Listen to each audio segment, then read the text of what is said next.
Така, сега ще ви покажа как се публикува статия в сайт. Значи, както добре се сещате, първо трябва да влезете.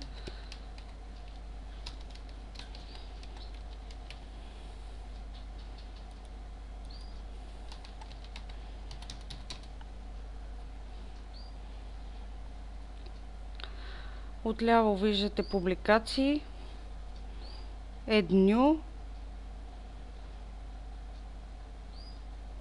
и ви се отваря прозорец с тук са текстови редактори и разни други неща. Тук пишете заглавието, каквото и да е. Нормално, тук си пишете публикацията. От ето този прозорец, то изкарва, разбира се, по подразбиране разни менюта. Като го натиснете, ви се разтваря на цял екран, т.е. ако текста ви е някакъв дълъг, маркирате, подравнявате, за да не изглежда грозно и така. Тук имате варианти да прикачвате клипове от YouTube и разни други медии. Ако ви се налага хиперлинкове и така нататък, и даже снимки от галерията, ма ние нямаме качени още, така че може да си изберете и шрифт и така нататък. След като сте въвели текста и вече сте го примерно подравнили, от същото копче вадите нормален екран и отиваме на потребителски полета. Потребителски полета в общи линии на нас ни трябват само за да вмъкнем някаква снимка.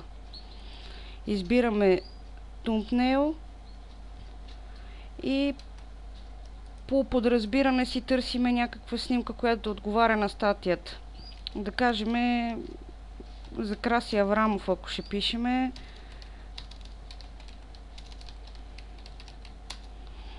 само на изображения.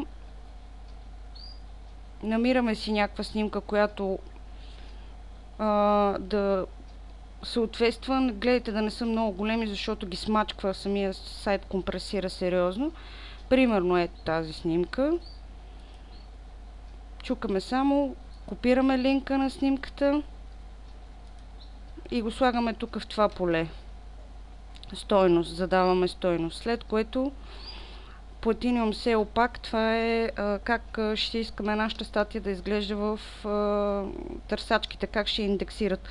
Тъй като в общи линии ние е хубаво да по подразбиране да излизат статиите ни така, както ние сме им задали заглавие, т.е. просто преписваме заглавието на статията, го пишеме тук.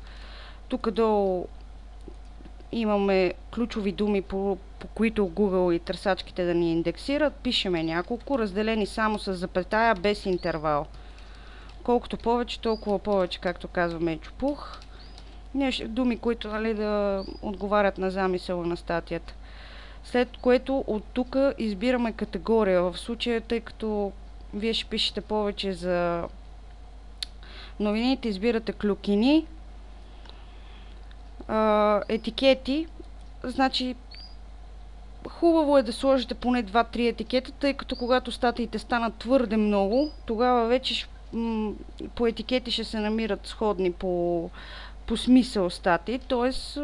пак като ключови думи, само че по-малко, нали, не колкото за търсачките, пишете няколко, пак се разделят с запетая, давате add, те се маркират, след което може да изберете дали да го запазите като чернова, дали видимостта каква да е публична или да е лична, и давате публикуване. Значи аз в случая ще избера чернова да е.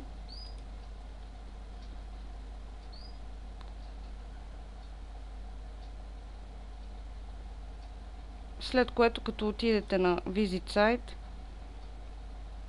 при мен в моя случай излезе ето го крайния вариант какъв е. И вече се видя нашия новия раздел, който до сега не беше видим, защото нямаше публикувана статия. Така. Значи по принцип са разрешени коментарите. От всички, които посещават сайта, могат да правят коментари. Отговорите са само в сайта, в форума все още, изискват отделна регистрация, ще видим по-нататък това дали ще остане така. Значи, ако искате нещо да редактирате, става по сходния начин. Отивате на публикации, отивате на редактиране. То ви вади абсолютно всички статии, избирате вашата, излизат ви под менюта версии на публикацията, редактиране, Quick Edit, изтриване, преглед. Ако отидете на редактиране, може да я редактирате, съответно да я изтриете или само да я прегледате. На нас тази статия не ни трябва. Логично за какво. И я изтриваме. Това е в общи линии. Ако имате